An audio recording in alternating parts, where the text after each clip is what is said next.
یعنی اس کی اہلیہ کے علاوہ اس کی خاندان میں کوئی شخص شامل نہیں ہے. اب ایک طرف بھائی بھی سامنے ہیں, دوسری طرف والد بھی ہیں جو کہ اب منظر عام پر آ گئے ہیں ایک وکیل کے تھرو. اس کے علاوہ ایک شخص نے ساؤتھ سٹی ہاسپٹل میں 2.5 لاکھ روپے کی رقم جمع کی ہے جس وقت عاطف زمان کو ساؤتھ سٹی یعنی منتقل کیا گیا ہے. ویسے تو عام طور پہ جو لاوارث ملزمان ہوتے ہیں کسی بھی مقدمے کے ہوں وہ سرکاری ہسپتال میں ہی ان کا علاج کیا جاتا ہے,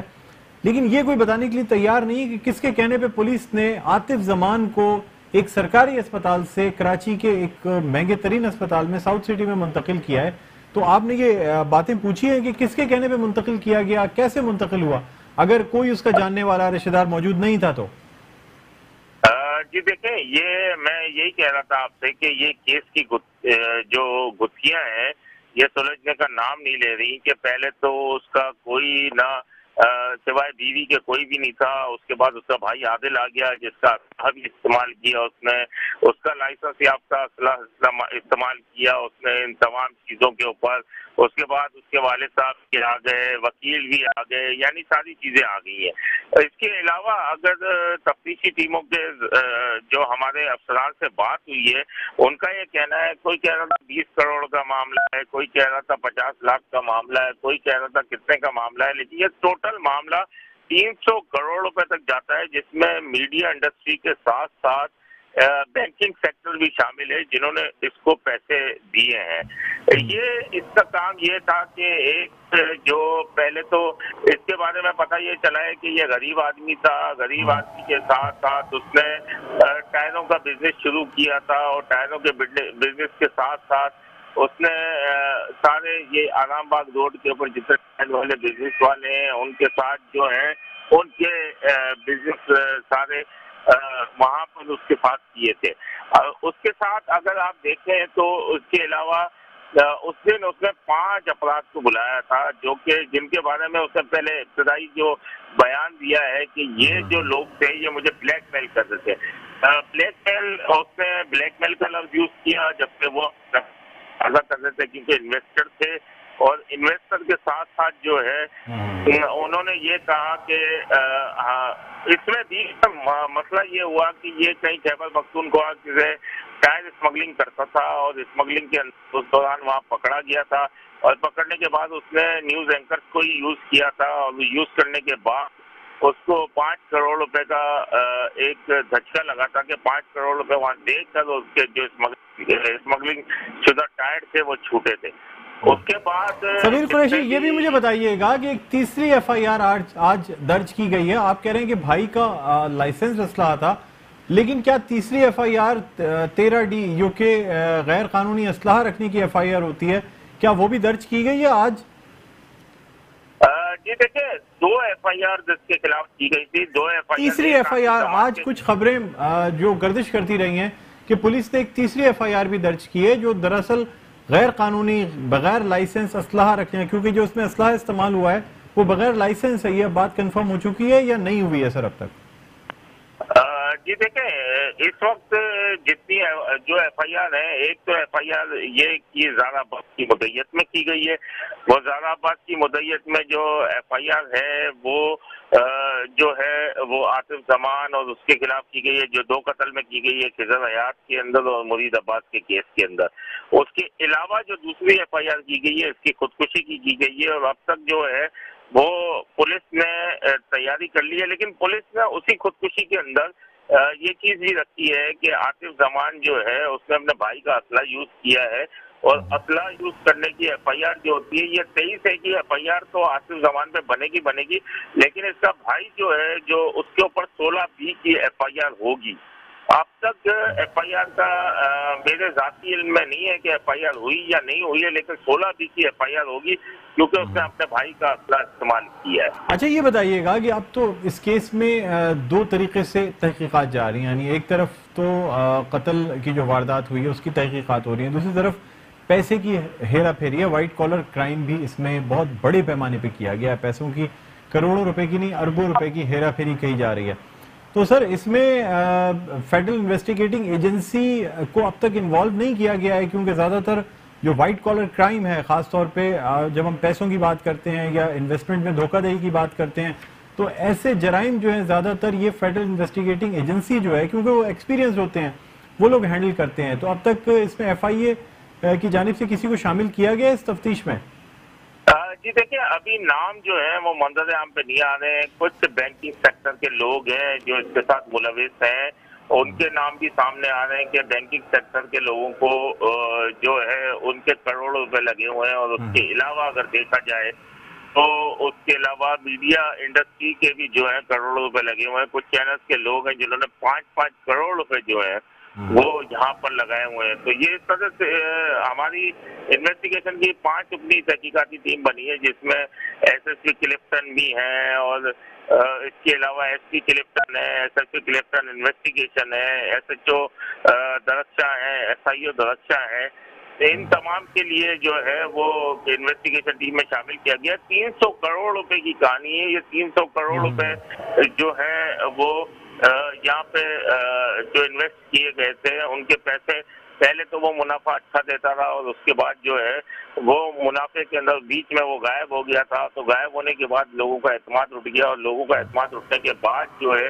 یہ تمام کہانی بنی ہے کہ وہ لوگ ان کا تقاضا کرنے لگے، جسے وہ بلیک میلنگ کا نام دے رہا ہے اس کا نام. اس کے بعد جو ہے یہ سامنے آیا، لوگوں کو کہا کہ میں تمہارا پیسہ واپس کر دوں گا، اور 5 افراد کو بلایا تھا. اس نے 2 افراد کو تو گولیاں مار دی. اگر وہ 3 افراد مزید ہوتے تو وہ بھی یقیناً مارے ہی جاتے. ٹھیک ہے، بہت شکریہ سمیر قریشی، آپ نے ہمیں جو ہے جوائن کیا، ہمارے پروگرام میں وقت دیا. ناظرین، اس میں ایک پہلو یہ بھی ہے کہ آج ایک وکیل جو ہیں وہ خاص طور پہ منظر عام پر آئے، جن کا یہ کہنا ہے کہ عاطف زمان کے والد نے انہیں یہ بتایا ہے کہ عاطف زمان کو 6 روز قبل اغوا کیا گیا تھا اور تاوان دے کے عاطف زمان کو چھڑایا گیا. ایک نیا موڑ دینے کی کوشش کی گئی جو عام طور پہ اس قسم کی وارداتوں کے بعد ملزم کو سزا سے بچانے کے لیے کیا جاتا ہے. تو اب اسی طرح کا ایک وکیل صاحب جو ہیں وہ سامنے آئے ہیں، جنہوں نے باقاعدہ، ان کا بیان بھی آج میڈیا پہ چلتا رہا کہ انہوں نے یہ کہا ہے کہ عاطف زمان کو اغوا کر لیا گیا تھا، اور اس کے قریب دوست تھے، 5-6 قریبی دوست جنہوں نے اغوا کیا تھا. اس کے علاوہ ایک اور فیملی بھی ہے، یعنی کیونکہ ایک انفینٹی گروپ کے نام سے ایک کمپنی بنائی گئی تھی جس سے کہ امپورٹ ایکسپورٹ کا کاروبار کیا جاتا تھا، اور دراصل یہ کہا جاتا ہے کہ یہ دراصل اسمگلنگ کا کاروبار تھا جو انفینٹی گروپ کے تحت کیا جاتا تھا. اس میں ایاز شوکت اور صدف ایاز، ان کے بھی نام آ رہے ہیں. اور خاص طور پہ جب ہم نے سوشل میڈیا پہ جا کے ان کی پروفائل کو دیکھنے کی کوشش کی، جو کہ مرید عباس نے باقاعدہ جو یعنی اس واقعے سے تقریباً 3 روز قبل جو ہے ایک تصویر ڈالی تھی، جس میں ریوالور یا پسٹل جو ہے ٹی ٹی پسٹل وہ سامنے صاف طور پہ رکھا ہوا ہے، اور ساتھ ساتھ یہ بھی لکھا ہوا تھا ٹو ہوم اٹ میں کنسرن، یعنی جو لوگ ان سے منسلک ہیں ان تک یہ بات پہنچ جائے کہ یعنی باقاعدہ پسٹل جو ہے وہ فوکس کر کے دکھائی گئی تھی. اس میں عمر ریحان کا بھی نام تھا جو کہ فوٹیج میں بھاگتے ہوئے جن کو دیکھا جا سکتا ہے. اس میں عاطف زمان کا بھی نام تھا، اس میں ایاز شوکت کا بھی نام تھا، صدف ایاز کا نام تھا. تو اب جب یعنی یہ واقعہ ہوا تھا اس وقت تو ان کی فیس بک آئی ڈیز جو تھیں وہ ایکٹیو تھیں، لیکن پچھلے 2 روز سے اب یہ فیس بک آئی ڈیز بھی ڈی ایکٹیویٹ کر دی گئی ہیں. اس کے علاوہ جو مختلف انویسٹیگیٹو رپورٹرز ہیں انہوں نے جب رابطہ قائم کرنے کی کوشش کی گئی ہے تو ان کے سیل نمبرز بھی بند آ رہے ہیں. تو اب ایسے بہت سے لوگ اس گینگ کے ساتھ یا اس گروہ کے ساتھ منسلک تھے مبینہ طور پہ. یہ میں وثوق کے ساتھ تو نہیں کہہ سکتا، ہو سکتا ہے ان کی اپنی کوئی مجبوری ہو جس کی وجہ سے انہوں نے آئی ڈیز بند کر دی ہوں، لیکن بظاہر ایسا لگتا ہے کہ اس واقعے کے بعد سے اس تصویر میں جتنے لوگ ٹیگ تھے اس میں سے ان 2 لوگوں نے اپنی جو فیس بک آئی ڈی ہے وہ بند کر دی ہے. اس کے علاوہ عمر ریحان بھی اب تک منظر عام پر نہیں آئے ہیں، حالانکہ انہوں نے ہی تمام لوگوں کو مطلع کیا. جو پولیس کی جانب سے کہا جا رہا ہے 15 پہ کال کی گئی، زارا عباس کو کال کی گئی تاکہ وہ اس فلیٹ پہ یا وہاں اس آفس میں پہنچ سکیں. تو یہ تمام باتیں، لیکن عمر ریحان بھی اب تک، کیونکہ وہ اس پورے واقعے کے عینی شاہد ہیں، اور یہ ساری جو کچھ پیسوں کی ہیرا پھیری کی گئی ہے یہ بھی عمر ریحان کے علم میں ہے، لیکن اب تک وہ نہ پولیس نے اس بات کا اعتراف کیا ہے کہ عمر ریحان ان کے ساتھ شامل تفتیش ہیں یا نہیں ہیں. اس کے علاوہ ابھی اس بات پہ بھی قیاس آرائیاں کی جا رہی ہیں کہ خضر حیات کو جو گولیاں ماری گئیں تو آیا وہ جب مرید عباس کو گولیاں مار کے جاں بحق کر دیا گیا اس کے بعد پھر خضر حیات کو گولیاں ماری گئی ہیں، کون سا اسلحہ استعمال ہوا ہے؟ پھر عاطف زمان کے جو والدین اب منظر عام پر آ گئے ہیں، بھائی منظر عام پر آ گیا ہے، اب مختلف چھاپے بھی مارے جا رہے ہیں. اس حوالے سے تحقیقات کا جو دائرہ ہے وہ وسیع کیا جا رہا ہے، لیکن بہرحال ابھی اس میں مزید ٹائم لگے گا یہ جو پوری گتھی ہے یا یہ جو چیزیں ہیں، ایک کمپلیکیٹڈ کیس بنتا جا رہا ہے، اس کو سلجھنے میں مزید وقت لگے گا جب تک کہ عاطف زمان کو ہوش نہیں آ جاتا، یا یہ کہ مکمل طور پہ وہ مجسٹریٹ کے سامنے اپنا ایک مکمل بیان نہیں دے دیتے۔ ناظرین، اب ہم بڑھنا چاہیں گے اپنی اگلی سٹوری کی جانب، جو کہ ہے کراچی میں نرسز، جو کہ ایک بہت اہم شعبہ ہے پیرامیڈیکل اسٹاف کا، جو ہاسپٹلس میں ڈاکٹرز کا ہاتھ بٹاتے ہیں، اور نرسز یا پیرامیڈیکل اسٹاف کے بغیر ہاسپٹلس کی چاہے ایمرجنسیز ہوں یا وارڈز ہوں وہ چلائے نہیں جا سکتے، کیونکہ ڈاکٹروں کا کام صرف دوائیں مطلب مرض کی تشخیص کر کے اس کے حوالے سے ٹریٹمنٹ لکھنا ہوتا ہے، لیکن یہ ٹریٹمنٹ کس طرح دینا ہے، کس طرح سے مریضوں کی دیکھ بھال کرنی ہے، یہ کام نرسز کا ہوتا ہے۔ بار بار وعدے اور عمل درآمد کچھ نہیں ہوا ہے۔ آج 8واں روز ہے جب نرسز کی جانب سے سندھ نرسز الائنس جو ہے وہ کراچی پریس کلب کے باہر ان کا احتجاج جاری ہے، اور تمام اسپتالوں میں ایمرجنسی سروسز جو ہیں وہ معطل کر دی گئی ہیں۔ ہمارے ساتھ اس وقت موجود ہیں اعجاز علی صاحب، جو کہ رہنما ہیں سندھ نرسز الائنس کے، ہم ان سے بات کرنا چاہیں گے۔ السلام علیکم اعجاز صاحب، آپ کو خوش آمدید کہتے ہیں پروگرام خبر کی خبر میں۔ وعلیکم السلام۔ سر یہ بتائیے گا کہ آپ کی کیا مطالبات ہیں جو کہ منظور نہیں ہو پا رہے ہیں، جن کی وجہ سے سندھ نرسز الائنس کی جانب سے کراچی پریس کلب کے باہر جو ہے احتجاج اور دھرنا جاری ہے، کیا کہتے ہیں آپ؟ جی بالکل، ہمارے یہ 2017 سے کام چل رہا تھا۔ ہمارے جو ایشوز تھے، اس ایشوز میں ہمارے جو چار مین ایشوز ہیں وہ ہیں، ایک تو ہمارا 40 فارمولا کے تحت اپ گریڈیشن اور پروموشن کا مسئلہ ہے، جو کہ ایک 25-30 سالوں سے ہمارے پروموشنز نہیں ہو رہے، اور ہمارا اسٹرکچر جو ہے وہ ریسٹرکچر نہیں کیا جا رہا۔ جب سے پاکستان بنا ہے تب سے اسٹرکچر وہی ہے، نامنکلیچر چینج نہیں ہو پا رہا ہے، اور ساری چیزیں وہی ہیں جو 1977 سے جو 1947 سے جو بنی تھی۔ اب دوسرا مسئلہ ہمارا ہیلتھ پروفیشنل الاؤنس کا ہے، جو کہ ڈاکٹرز کو اور پیرامیڈیکل کو، فارماسسٹ کو، ان تمام لوگوں کو دیا جا رہا ہے، اور ہمیں نہیں دیا جا رہا، جو ہم روٹیشنل 24 آورس ڈیوٹی کر رہے ہیں اور کرٹیکل ایریاز میں کام کرتے ہیں، تو وہ نہیں دیا جا رہا۔ ہمارے نرسنگ اسکولز کے جو آفیسرز ہیں ان کا DDO پاورز ان کو نہیں دیا جا رہا۔ ہمارے نرسنگ شعبے میں جو پورے سندھ میں ہماری نرسز اس وقت 2300 لوگ کام کر رہے ہیں، اور سینکشن چیزیں 3800 ہیں، ہم ان کو بڑھانا چاہ رہے ہیں، کیونکہ ڈاکٹرز جو ہے اس وقت 18,000 سے ابو ڈاکٹرز کام کر رہے ہیں ہاسپٹلس میں سندھ میں، اور 2300 نرسز جو ہے ہماری کام کر رہی ہیں۔ تو ہم نے 14,000 نرسز کی اسامیاں بڑھانے کا ان سے ڈیمانڈ کی تھی حکومت سندھ سے، اور حکومت سندھ نے ہمارے ساتھ 6 مئی 2019 کو ایک معاہدہ کیا تھا، جو تحریری معاہدہ تھا، اور انہوں نے ہماری سمریاں بھیجی تھی اور ان پہ عمل درآمد کے لیے 10 دن کا وقت مانگا تھا، جو کہ انفارچونیٹلی نہیں ہو پایا، اور 2 ماہ گزرنے کے بعد انہوں نے ہمیں جواب دے دیا کہ جو ہے نا یہ CM صاحب نے ریگریٹ کر دی ہے سمری، اور ہم کچھ نہیں کر سکتے، جس کی وجہ سے ہم نے دوبارہ جو ہے وہ 4 مئی کو جو ہے دھرنا، 4 جولائی کو دھرنا شروع کیا، اور آج 8 دن کمپلیٹ ہو چکے ہیں، اور کل ہم 9ویں دن میں جو ہے وہ دھرنا ہمارا شامل ہو جائے گا۔ اس حوالے سے آپ کے کس سے مذاکرات ہوئے ہیں دوبارہ جب یہ احتجاج شروع کیا گیا ہے، تو کیا سندھ حکومت کی جانب سے کسی سے آپ کے مذاکرات ہوئے ہیں اس حوالے سے؟ جی بالکل، کل جو ہے ہمارے پاس حکومتی ٹیم کے جو ہیلتھ ڈپارٹمنٹ سے 4 رکنی ایک کمیٹی آئی تھی، ان میں addition secretary, DS، deputy secretary, section officer اور ڈائریکٹر نرسنگ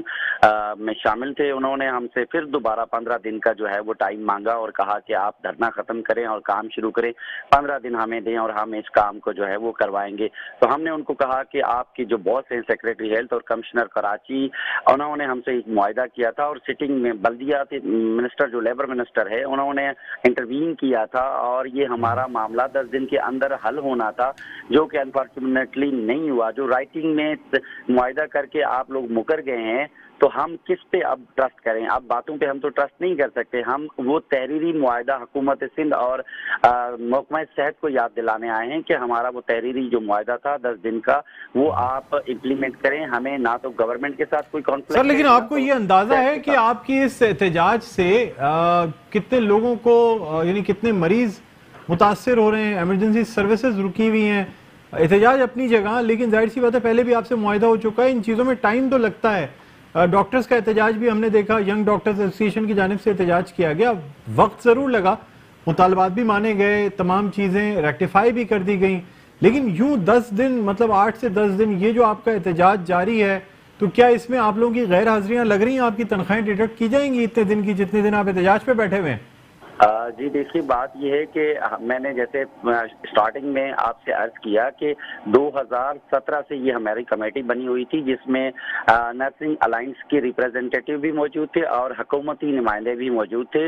اور انہوں نے کام کیا اور اس پہ کام کر کے 40 ایئر فارمولا کو مکمل ایک شکل دی. اس کے بعد جو ہے وہ 2017 اعجاز صاحب میرا آپ سے سوال صرف یہ ہے, میرا سوال سن لیجیے گا پہلے. جی آپ 8 روز سے احتجاج کر رہے ہیں, ٹھیک ہے سر, جتنے نرسنگ اسٹاف ہے وہ ہاسپٹلز میں سرکاری اسپتالوں میں کام نہیں کر رہا ہے, حاضری ضرور لگائی جاتی ہے, کیا ان 8 سے 10 دن کی سیلری آپ ریسیو نہیں کریں گے جو آپ کا نرسنگ اسٹاف؟ جی دیکھیں بالکل وہ کریں گے. بات تو پھر یہ زیادتی ہے, یہ زیادتی کی بات نہیں ہے کہ آپ کا نرسنگ اسٹاف, آپ لوگ احتجاج کر رہے ہیں یا تو 1 گھنٹے کی علامتی. دیکھیں تہذیب یافتہ معاشروں میں ہوتا ہے, آپ کالی پٹیاں باندھتے ہیں, 1 گھنٹے کا علامتی احتجاج کرتے ہیں, روزانہ احتجاج کرتے ہیں, اپنے ورکنگ آورز کے علاوہ احتجاج کرتے ہیں, لیکن اسپتالوں میں کام روک دینا, ایمرجنسی سروسز کو رکوا دینا, آپ یعنی نرسنگ اسٹاف موجود ہے اسپتال میں لیکن کام نہیں کر رہا, حاضری لگائی جا رہی ہے, تنخواہیں لی جا رہی ہیں, یہ 10 دن کی تنخواہوں کا اندازہ ہے آپ کو کہ کتنی بنتی ہیں اگر صرف ہم نرسز کی تنخواہیں کیلکولیٹ کریں؟ ڈاکٹر صاحب بات یہ ہے کہ جب ڈاکٹر کمیونٹی کی بات آتی ہے تو وہاں پہ جو ہے نا وہ ساری چیزیں مسیحا پن اور دوسری چیزیں جو ہے سائڈ پہ ہو جاتی ہیں, اور جب نرسز اپنے حقوق کے لیے نکلتی ہیں اور ان کے ساتھ جو ایک 25-30 سال سے زیادتیاں ہو رہی ہیں تو میرے خیال میں جو ہے نرسز کمیونٹی کو ویٹیج بہت کم دیا جا رہا ہوتا ہے, وہ اس لیے کہ وہ اعجاز صاحب میرے سوال کا آپ ابھی بھی جواب نہیں دے رہے ہیں. میں آپ سے یہ پوچھ رہا ہوں کہ جو احتجاج کیا جا رہا ہے اتنے دنوں کی سیلری آپ کلیم کریں گے تو سر یہ کیا غلط بات نہیں ہے کہ آپ لوگ کام نہیں کر رہے ہیں, احتجاج کر رہے ہیں, سیلری کلیم کر رہے ہیں؟ کوئی غلط بات نہیں ہے, یہ حکومت سندھ کا رویہ ہے اور اس میں جو ہے وہ سیکریٹری صحت, کمشنر کراچی اور سی ایم صاحب جو ہے وہ اس تمام چیزوں کا ذمہ دار ہیں, کیونکہ ہم نے نہیں معاہدہ کیا تھا, معاہدہ حکومتی ٹیم نے کیا تھا. جب حکومتی ٹیم ہمارے ساتھ اس طریقے کی ڈسکریمنیشن کر رہی ہے تو ڈیفینیٹلی ہمارا بھی ایک رائٹ ہے جو لیگل رائٹ ہے اور لیگل ڈیمانڈ ہے جس پہ انہوں نے خود تحریری معاہدہ کر کے وہ مکرے ہیں, تو ہمارا بھی یہ رائٹ ہے کہ ہم اپنے فیوچر کے لیے, اپنی بچوں کے لیے, اپنے تمام تر جو ہے وہ لیگل ایشوز کے لیے ہم نکلیں. ہمیں احساس ہے کہ ہمارے نہ ہونے کی وجہ سے جو مریض شدید قسم کا سامنا ہو رہا ہے, ہمیں احساس ہے مگر حکومت وقت کو احساس نہیں ہے, جس کی وجہ سے یہ تمام ایشوز سامنے آ رہے ہیں اور اجاز کا سامنا کرنا پڑ رہا ہے. تھینک یو جی, بہت شکریہ. اعجاز علی صاحب ہمارے ساتھ موجود تھے جو کہ رہنما ہیں سندھ نرسز الائنس کے, اور ان کا یہ کہنا تھا کہ یہ اپنی جگہ ٹھیک ہے اس لیے کہ یہ حکومت سے ایک طریقے سے یہ بدلہ لیا جا رہا ہے کہ اگر حکومت ان کے مطالبات نہیں مان رہی ہے تو یہ تنخواہیں بھی وصول کریں گے, کام بھی نہیں کریں گے, احتجاج بھی کریں گے, ایمرجنسی سروسز بھی بند ہونے دیں گے. ان کے حساب سے یہ قانونی کام ہے جو یہ کر رہے ہیں اور یہ صرف اس وجہ سے کر رہے ہیں کہ سندھ حکومت مطالبات نہیں مان رہی ہے. حالانکہ اگر ویسے قانونی طور پہ دیکھا جائے تو کوئی بھی ایسا شخص جو اپنے تنخواہ وصول کرتا ہے پھر اس کو ہر صورت میں کام بھی کرنا چاہیے. احتجاج کرنا, سروسز کو روک دینا, یہ کسی صورت کسی بھی مہذب معاشرے میں یہ تمام چیزیں نہیں کی جاتی. بہرحال ناظرین ایک چھوٹا سا وقفہ لیں گے, وقفے کے بعد دوبارہ آپ کی خدمت میں حاضر ہوتے ہیں. دیکھتے رہیے پروگرام خبر کی خبر.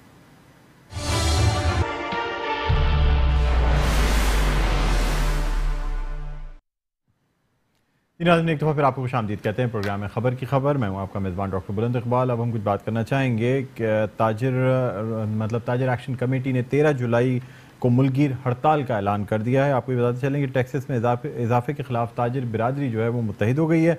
تاجروں کا کہنا ہے کہ حکومت چھوٹے بڑے تاجروں کو پیچیدہ نظام میں پھنسا رہی ہے, یعنی جو ٹیکسز کا نظام, جو ٹیکسز لگائے گئے ہیں اس میں چھوٹے تاجروں کو اعتماد میں نہیں لیا گیا ہے, اور چونکہ جو چھوٹے کام کرنے والے سندھ اسمال انٹرپرائزز والے جو تاجر ہیں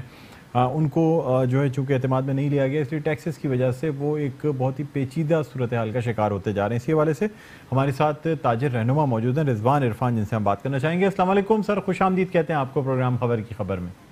بہت بہت شکریہ. یہ بتائیے کہ تاجر ایکشن کمیٹی کا 13 جولائی کو ملک گیر ہڑتال کا اعلان کیا گیا ہے. سر کیا وجہ ہے؟ ٹیکسز تو تمام عوام پہ لگے ہیں, چھوٹے تاجر ہوں بڑے تاجر ہوں سب پہ ہی ٹیکسز لگائے جا رہے ہیں, کیا وجہ ہے, کیوں ہڑتال کا اعلان کیا گیا ہے؟ میں آپ کو بتاتا چلوں, کوئی ہم نے پہلے ہڑتال کی کال دی تھی کوئی پیر کو 8, 9, 10 3 دن. پھر ہماری ملاقات ہوئی گورنر صاحب سے, تو گورنر صاحب نے یقین دہانی کرائی کہ ایف بی آر کے چیئرمین سے ہم آپ کو ملاقات کرائیں گے اور آپ کا مسئلہ حل کریں گے. ہم نے وہاں بھی یہ بولا تھا کہ ہمارے جو ہم نے ہڑتال کی کال وہاں پہ دے رہے ہیں وہ مذاکرات سے مشغول ہے. ہمارے اگر مذاکرات کامیاب ہوتے ہیں